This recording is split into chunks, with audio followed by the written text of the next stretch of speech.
Eskerrik asko, kafe azkarra izan da, baina bueno. Thank you very much. I know we have to rush our coffee break, and we appreciate your effort. So after this coffee break, we're going to have a presentation entitled Innovations with a Gender Perspective, Improving Excellence in Science and Technology. The relationship between the gender perspective and innovation is deep and complex. Power relations between men and women affect the way people experience and relate to the world. And it also affects how they participate in and benefit from innovation.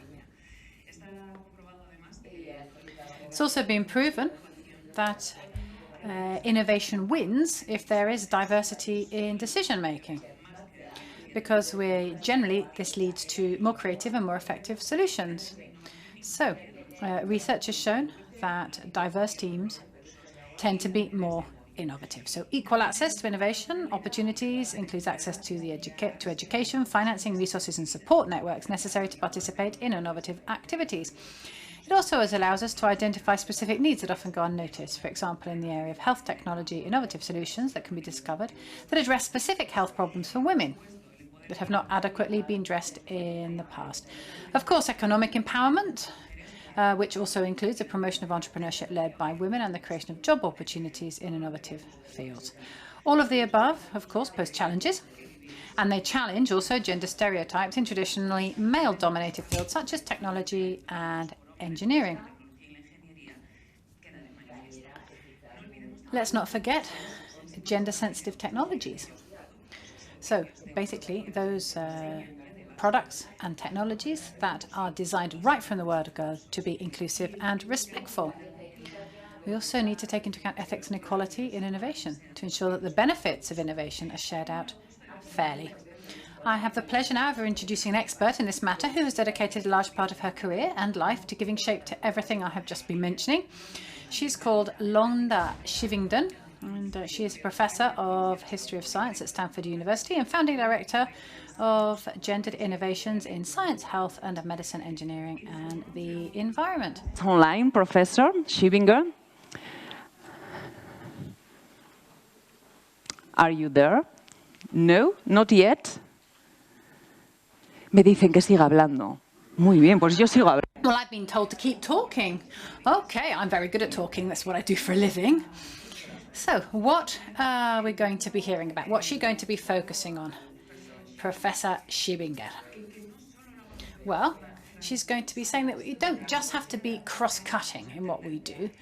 We have to start to understand, and this is something that many of our speakers have mentioned already, we have to get to the heart of the matter, the structure, the basis of this. And she's going to be talking about three very important things. And we have to fix the numbers, we're going to have to fix institutions, and we're going to have to fix our knowledge. University. I'm Londa Schiebinger, a historian of science at Stanford, and I'm sorry I can't be with you live today, and I wish you great success in your conference. So today, let me share my slides quickly.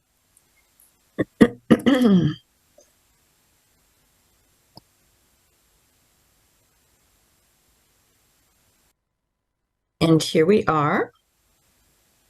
So today I would like to explore with you gendered innovations. Founded in 2009, Gendered Innovations was produced through a large international collaboration involving the European Commission, the U.S. National Science Foundation, and Stanford University.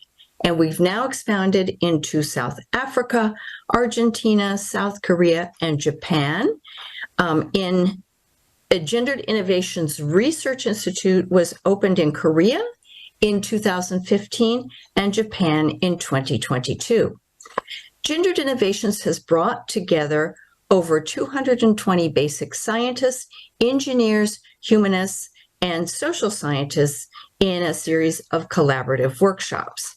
New policies have been implemented across the European Union, Canada, and the United States, and we also work with some of the companies in Silicon Valley, industry leaders such as Apple, Google, and the like. So innovation is about integrating sex, gender, and intersectional analysis into the design of research.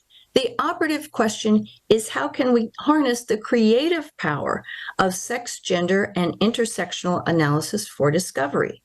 Does this approach add valuable dimensions to research? Does it take research in new directions? So first, a bit of background. Governments and universities in the US and Western Europe have taken 3 strategic approaches to gender equality over the past several decades. The first is fix the numbers. This focuses on increasing the numbers of women and underrepresented groups in science and engineering. It's about participation. It's about creating gender-balanced research teams. It's about hiring more women and underrepresented people at universities. The second is fix the institutions, which promotes gender equality in careers through structural change in research organizations. This is about reforming universities and research institutions so that everyone's careers can flourish. So much has been done on structural change in the US and in Europe. And here's a recent publication from the European Commission. Perhaps you've already seen it. It's Overcoming the Challenge of Structural Change in Research Organizations.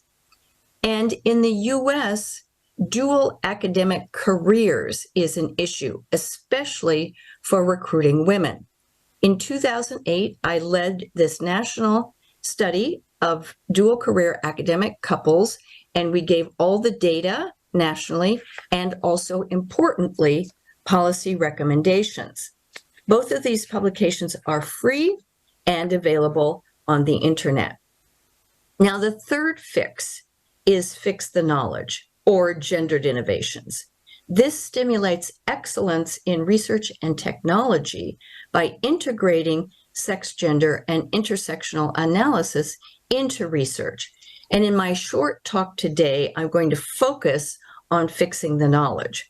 For fixing the knowledge, I recommend our nature perspective as a good overview. You can also use the Gendered Innovations website.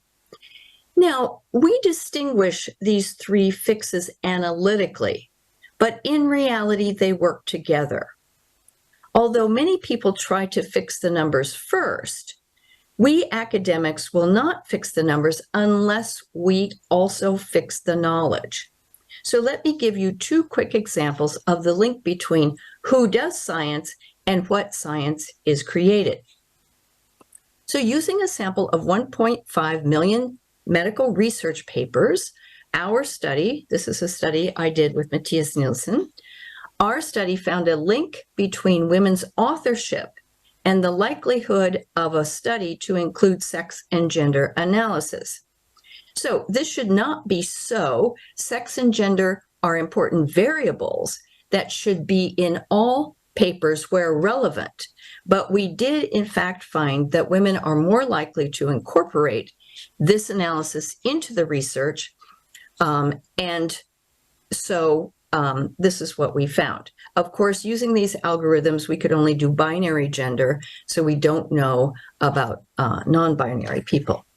In a second study, Rim Koenig at Harvard's Business School shows that if all biomedical patents filed between 1976 and 2010 had been produced equally by men and women, there would be some 6,500 more female-focused biomedical inventions, leading to biotechnologies that would benefit women.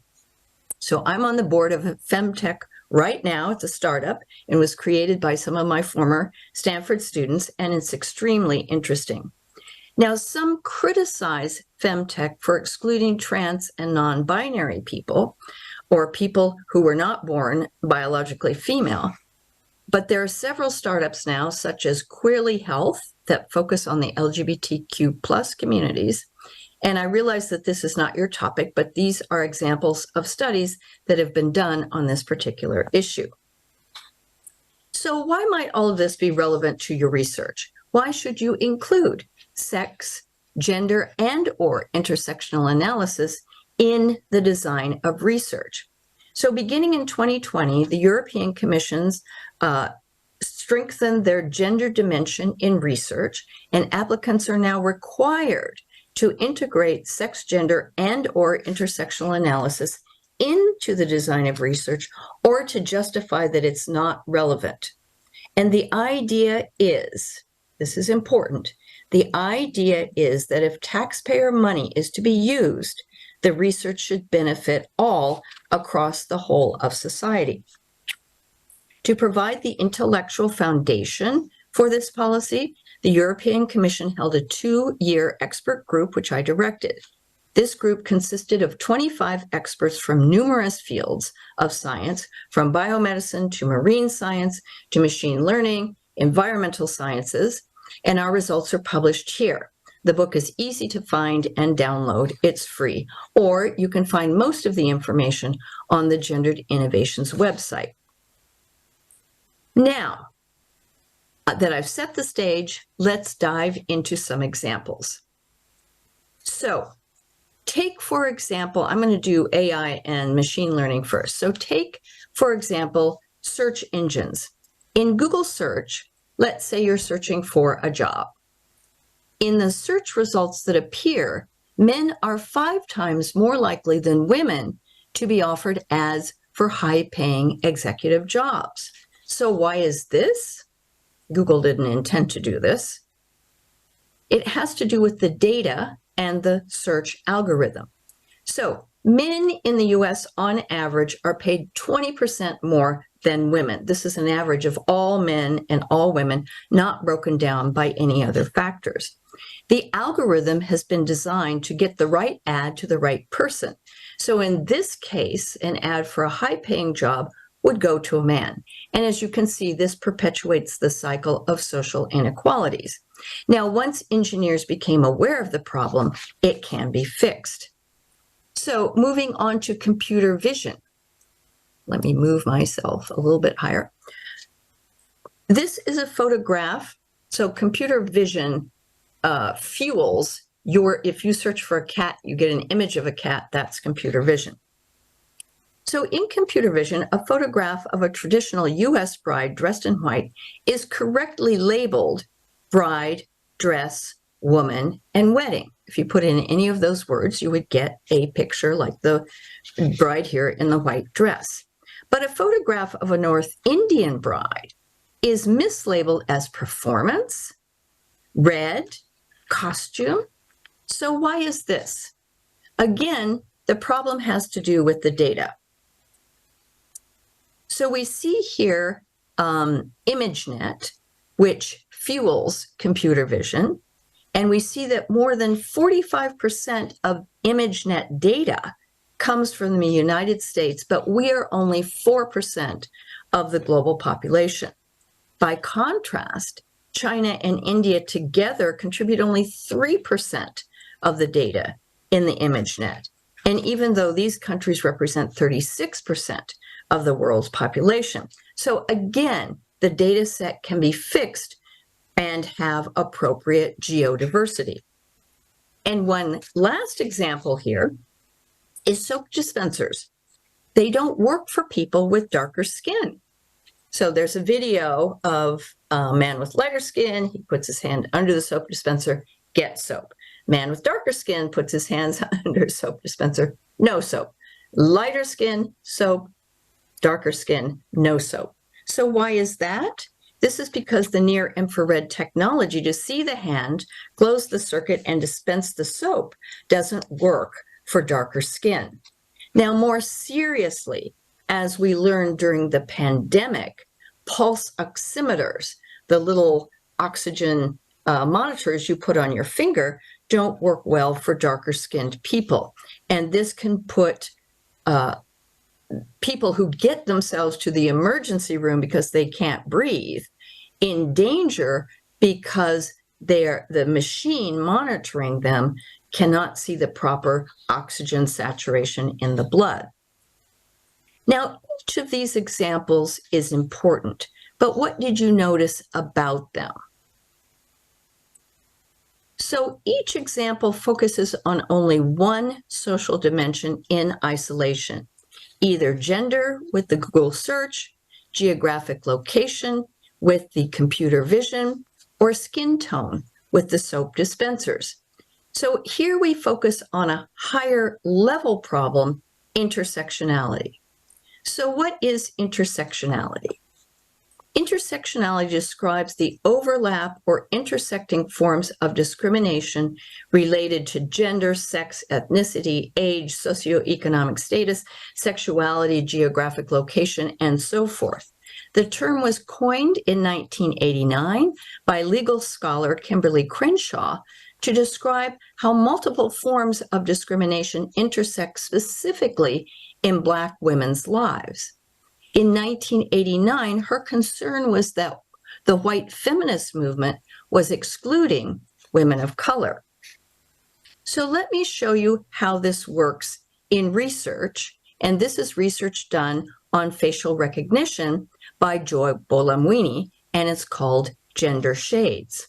So Gender Shades studies intersectionality, specifically how sex and race intersect, and showed that facial recognition cannot see Black women's faces. And here we see the gender analysis. The systems performed overall better on men's faces than on women's faces. And then you see the race analysis. Systems perform better on lighter skin than on darker skin. And here you see the intersectional analysis. The system performed worse for Black women. The error rate was 35% for darker skinned women. That's really unacceptable. It was a little better, 12% for darker skinned men, 7% for lighter skinned women, and less than 1% or almost no error for lighter skinned men, since they had been using themselves for the training of the system. So there's more, however. We see that we could do a sexuality analysis. The system cannot recognize transgender faces, especially during periods of transition. But here we have a solution. It's an intersectional innovation. Bolamwini and Gebru created a more inclusive data set that included faces of men and women with lighter and darker skin. They used the faces of parliamentary members, so they're public faces, from 6 countries, 3 in Africa and 3 in Europe. But what problem do you see? It's an innovation, but we still have a problem. Is the data set inclusive globally? So my students saw immediately that no Asians or Indigenous people from the Americas or Australia are imaged here. And we don't know if they're non-binary people. So we still need innovations to make sure the technologies work for everyone. But let me add, getting the data right and making the technology see everyone is one aspect of the problem with facial recognition. But there are larger security issues. Transgender people, for example, may not want to be tracked by facial recognition systems at all. And the potential misuse of facial recognition has led Belgium to declare it illegal in their country, and France and Sweden to ban it in schools. And in San Francisco, it's banned by public authorities, that they can't use it, the police and the transit people. Now, intersectionality is important, and Gendered Innovation released a new tool. And this is our intersectional design cards. There you can see them online. We have a special portal for the intersectional design, or you can buy the cards, which we sell at cost. They work really well live, and we made them specifically for industry, for product development, so that everything that you're, like the iPhone will work for everyone. You know, different apps and different so now there are autonomous vehicles. Do those work well for everyone? So we chose 12 intersecting factors, and you can do workshops with these cards. Now, this is Apple's intersectional list of factors. I particularly like handedness. There are lots of ones, but handedness is nice. My neighbor is a world-class hand surgeon, but she's left-handed herself, and most surgical instruments are made for right-handers. So think how amazing she could be if the instruments had met her needs rather than her needing to meet the instrument's needs. Now, there are a couple of points I'd like to make, and that is that these factors that are listed here differ by culture. Both of these sets of factors were developed in a US context, and Europeans tell us that you can't include race, for example, but of course, there's still racism in Europe, and so it needs to be considered. And also, we design globally for people, so again, it needs to be considered.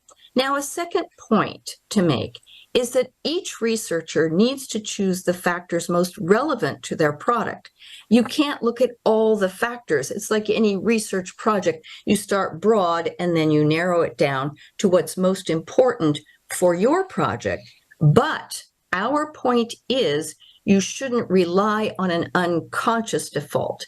These should be conscious parts of the research process. Now, the organizers asked me to do some new things, so I want to turn now to climate change. And my example comes from marine science. So I currently have a Marie Curie postdoc working with me. She's also at Stanford's Marine Station, and we've just published 2 articles. I think this one is the most general, that reviews sex analysis in marine organisms. So in Gendered Innovations, we also have a case study on sex analysis in marine organisms. And here's what you need to consider for sex in marine organisms. Marine organisms are much more imaginative evolutionarily than humans. So there are simultaneous hermaphrodites, sequential hermaphrodites, proandric hermaphrodites, protogynous hermaphrodites, males and females. Now, I should note that in English, we use the term hermaphrodites only for animals, non-human animals, and plants. And we use the term intersex for humans. So global warming is hurting marine organisms, and this is a concern for all of us today. And importantly, whether we're talking about fish or mollusks or crustaceans or any of the other organisms, there has not been much, well, they respond to global warming by sex, but in this excellent article, Rob Ellis reviewed the state of sex analysis for marine science. This was 2017. And here are the findings. Over the past decade, only 4% of studies take sex into consideration when studying these organisms. This is a real missed opportunity. So why is this important? For species reliant on temperature for sex determination, such as turtles, for example, rapid global warming poses a risk to sex ratios and the stability of populations. Now, as you probably know, as we tend to learn in grade school, the sex of a turtle depends on the temperature of the environment. If the climate is warmer, you get a female. If the climate is cooler, you get a male. Now, an important study found that turtle sex ratios respond dramatically to global warming.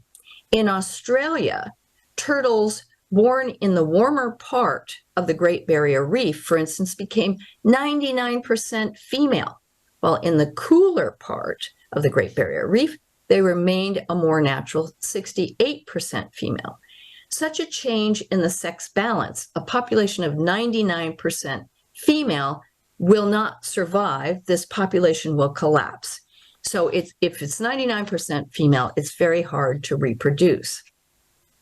So analyzing sex-based responses to climate change enables better modeling of demographic change among marine organisms and the downstream impacts on humans.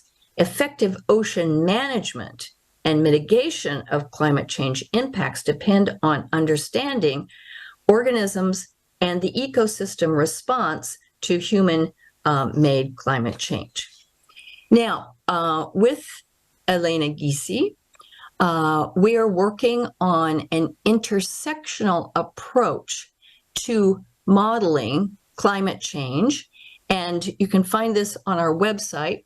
It's here an intersectional life cycle assessment, which joins the environmental life cycle assessments and social life cycle assessments, so you understand the entire process of climate change, the behaviors that are pushing climate change, the impact of human behaviors on sex specific, so the sex-specific impacts on the marine organisms, how that gets into the food. A lot of the fish we eat has microplastics in it, was our example, and how this then comes back to impact humans. If you're interested, please go to our website.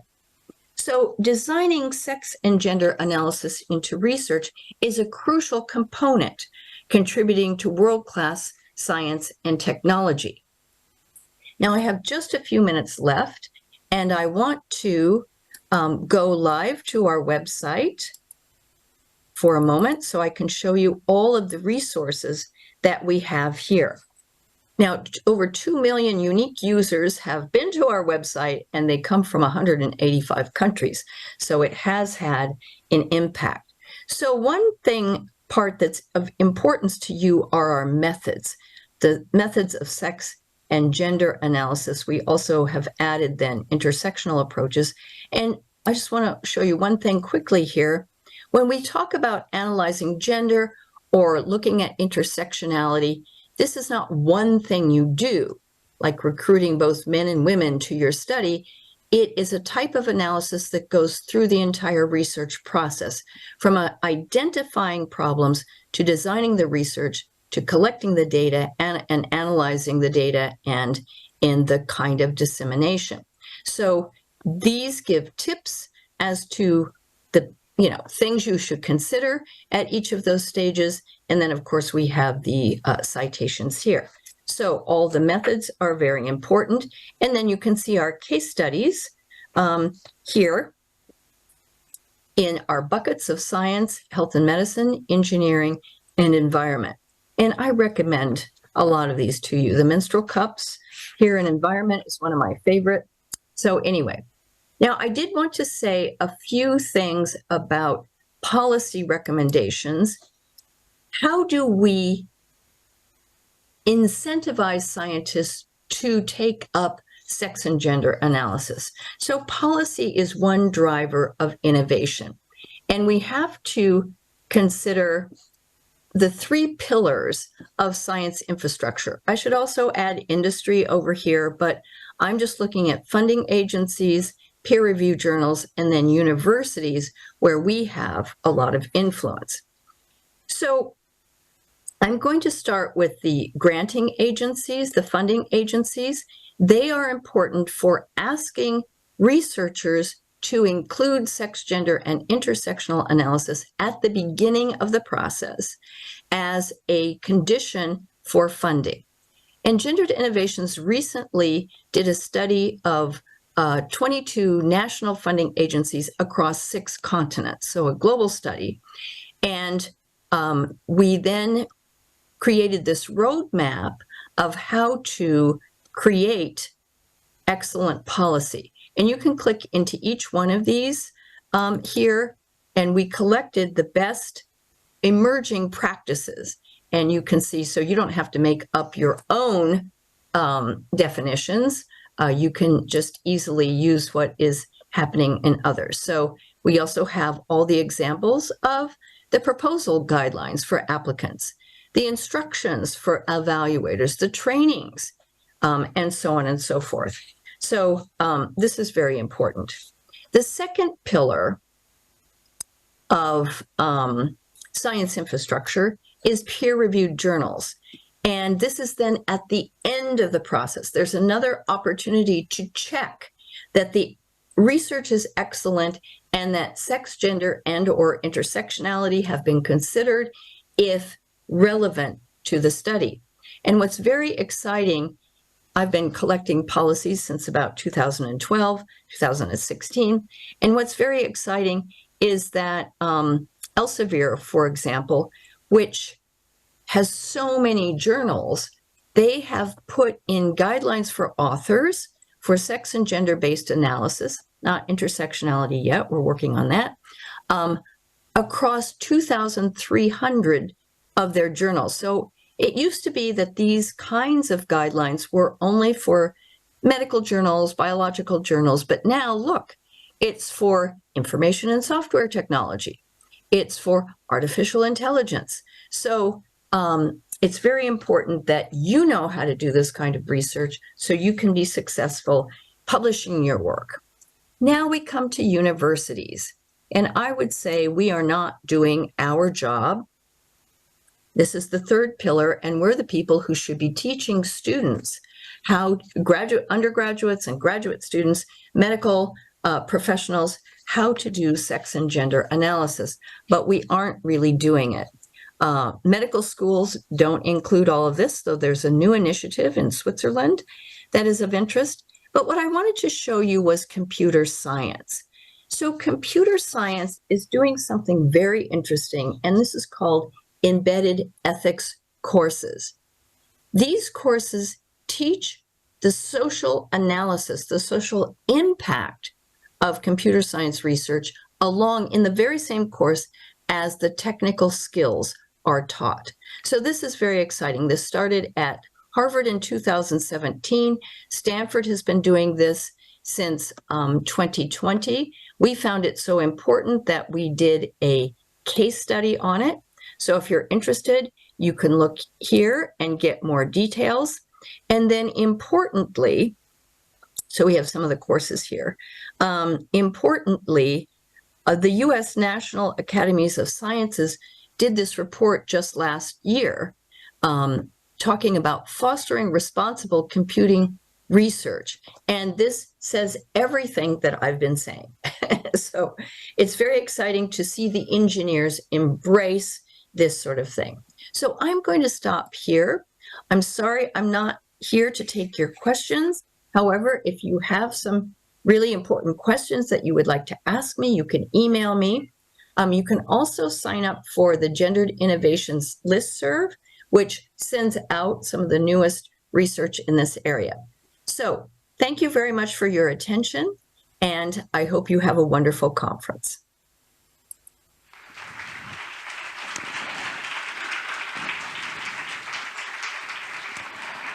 And surprise, surprise, we have Professor Schiebinger with us today. Another applause, please.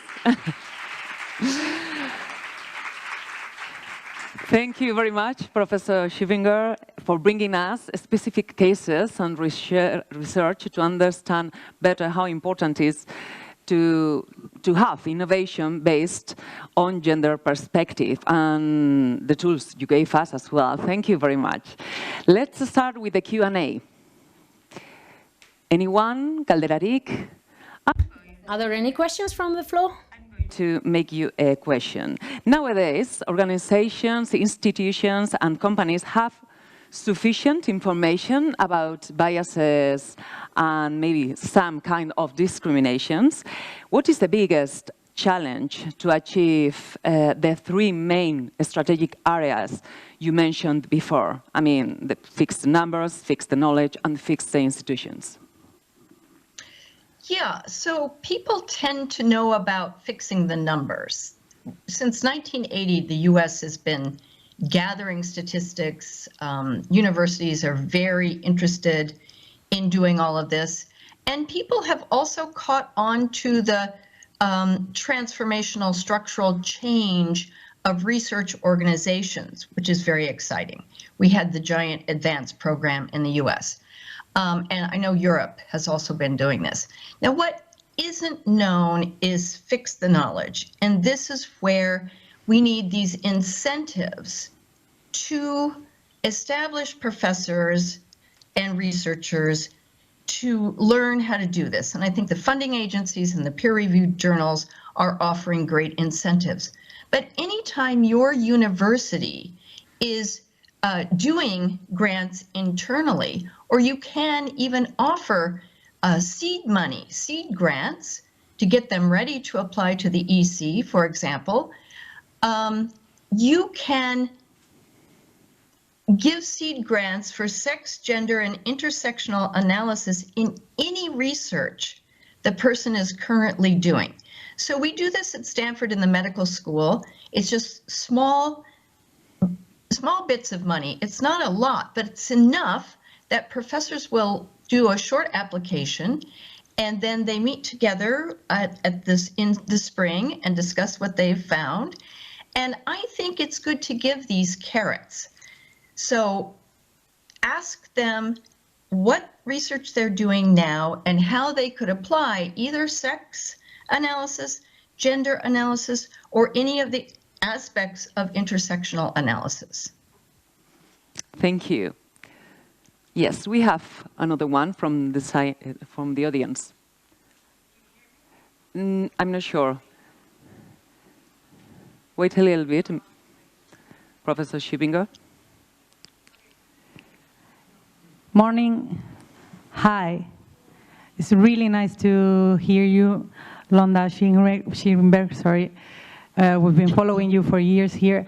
And I have to ask you a very concrete question, a certain question regarding people that do research where sex variables are not important in principle. I'm talking about, for example, here in San Sebastian, we have a strong community in theoretical physicists and so on, and quantum physics and so on, and it's the way we're going forward. But we're looking that many researchers just don't fill up because nowadays when you have to fill up forms for European calls or wherever, they directly ask you, what are you going to do, how are you going to incorporate the gender perspective in your research? And they instantly answer, I don't have to. So as far as I am coordinating the gender equality plan, I'm more and more looking forward to find something like, not focusing it on research, but more on the way you, for example, deal with your research group, or what other kind of, what do you think about this? Or should we go on that track, especially for these people that are not working with medical issues or whatever? Yes, so I understand this question well. It's true, we don't want to force sex, gender, or intersectional analysis in disciplines where it's not relevant in the research. So black holes, I don't think, have sex or any other social qualities. So you can just explain that it's not relevant. However, you're really correct. You need to look at the culture of the discipline. How are faculty meetings run? What's the kind of interaction between researchers? Who has the power? All of these kinds of questions.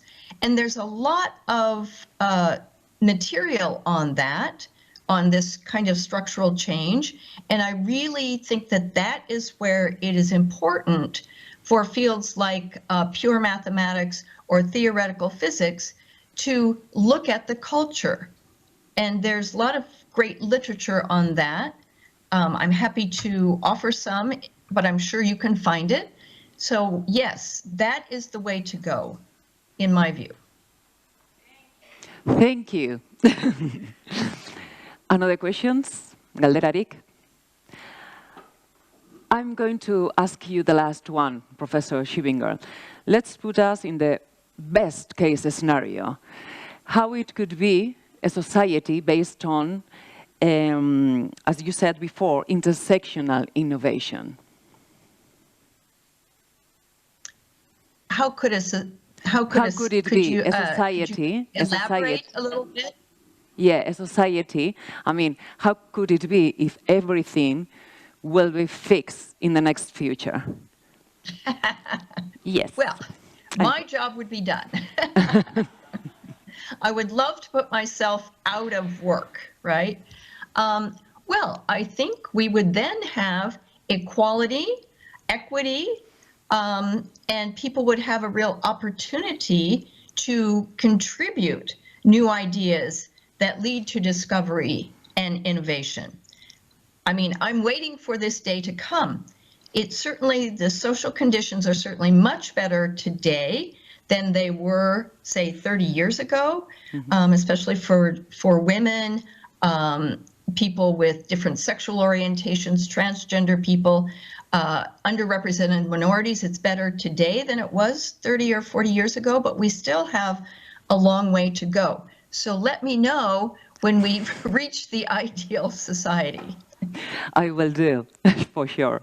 Thank you very much, Professor Schiebinger, and thank you for your contributions to a better world. Thank you very much. A round of applause to her, please. Thank you.